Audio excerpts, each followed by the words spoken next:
Stories that actually making trends right today. Let me go to entertainment side a little bit. In that, actually, Julius Charles came out and revealed how he knows and believes that Azawi is as talented as the late Mose Radio. That is actually what he said. That Azawi, he said that I now believe Azawi is as talented as actually just like Mose Radio.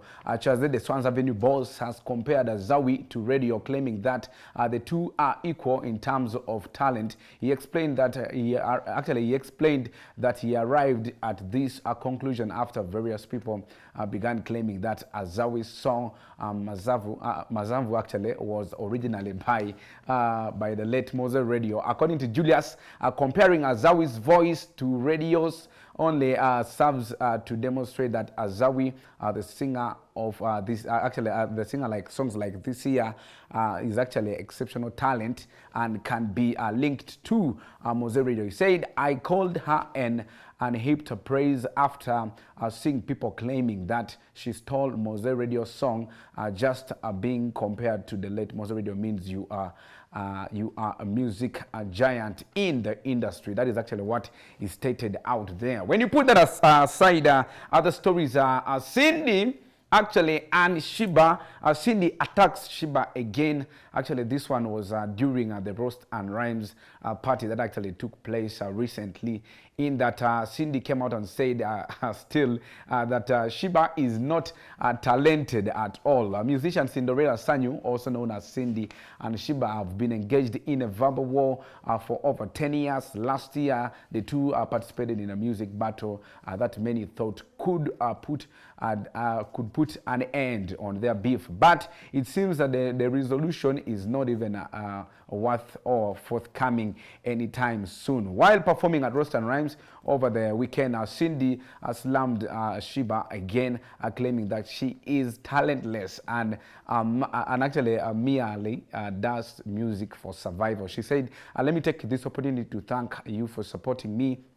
During the battle, you got to see the difference between talent and hustle." That is actually the remark she gave on stage at the Roast and Rhymes, actually, that took place last weekend out there. But anyway, I don't even have to comment whether this fight should actually be valid or invalid. But according to your opinions, I know many of you have your sides. Who is better than who is who out there? When I go to other stories, actually, King Michael came out and said the federation money, the money the federation is waiting for, that is a 13 billion, should actually be given to the upcoming artists. The money should actually go to the upcoming artists. Last year, it was announced that the government would be supporting musicians with actually 13 billion. And now King Michael has appealed to that is the National Cultural Forum to allocate the money to upcoming musicians across the country. Believes that that money should be given to the upcoming musicians as loans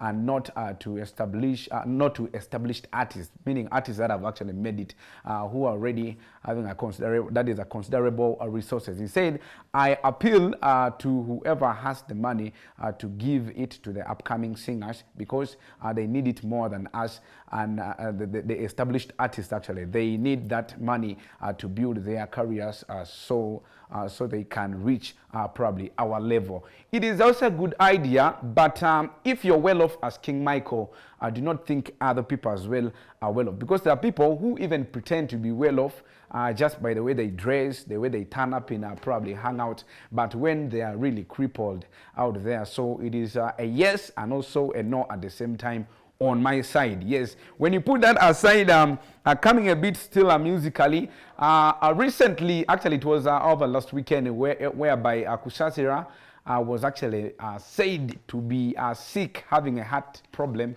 and that she's actually abroad for treatment. But there is actually information that has leaked again that is saying that Kusasira is not even out of the country. And according to other people, they say she is actually in Canada pursuing a citizenship for her children. That is actually what people came out to say out there. Earlier this week, we reported that the band singer Kusasira left the country for medication or treatment abroad.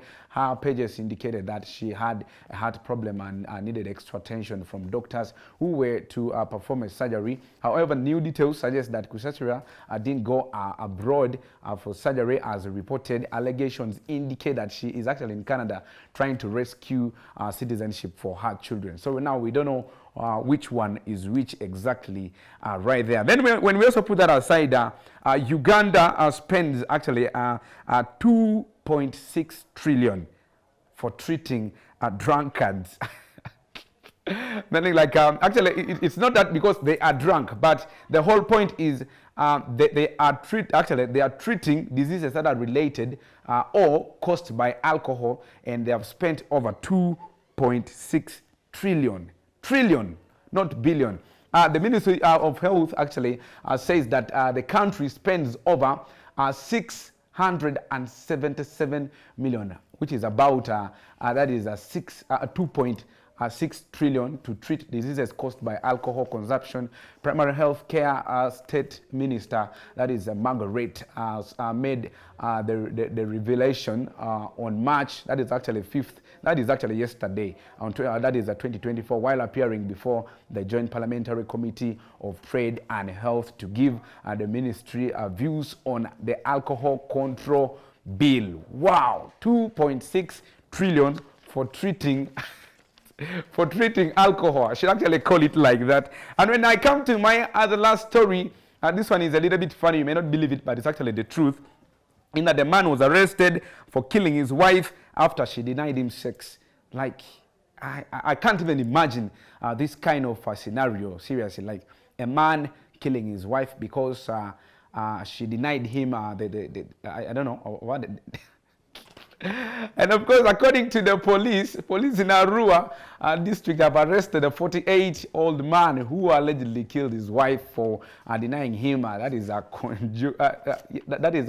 conjugal rights. Police spokesperson Mr. Fred Enanga says the investigation indicates that the couple has not been sharing the bed right after the victim accused her husband of having extramarital affairs. Actually, he said, "We have him in custody." That is Agunda James, 48 years, peasant of Obaru cell. Ombokolo ward. That is where Salvador comes from. And as Salvador resumed alcohol as well. For the murder by assault of his wife, Chandiru Judith, aged 23, 48, marrying 23. This is something as well. On the night of actually, that is the 1st March 2024, over denial of actually bed rights. I should put it in a layman's understanding. Police statement reads that in part. Of course, he added by saying the suspect picked a quarrel with his wife, and she left the bed for him and slept down on another mattress. The angered husband followed and grabbed her, hit her around the ribs, and succumbed to the injuries. The suspect went and handed himself actually direct to police. May her soul rest in eternal peace. But this one is just a by the way. Instead of having these fights of maybe making love or what, I normally tell guys, even just the way you come back home alone can drive somebody or can make somebody happy, can bring somebody's appetite to this. Now you fight like this. Sometimes, by the way, you may fight and then accidentally you may slap somebody, just a slap, but probably you slap them in a delicate part and they actually die just like that. Then at the end of the day, you will be in Luzira. How much the person will be normal, but your life as well will be miserable. So sorry for that very lady who lost her life. And of course, may the family just be strong for this scenario. So that is actually what I had for you on my Trend Zone today. And I want to take you through a musical break slightly. Then I'll be joined with Queen Rita, who's going to be discussing with us about gender inequality today. Let's go. For this, we'll be a car.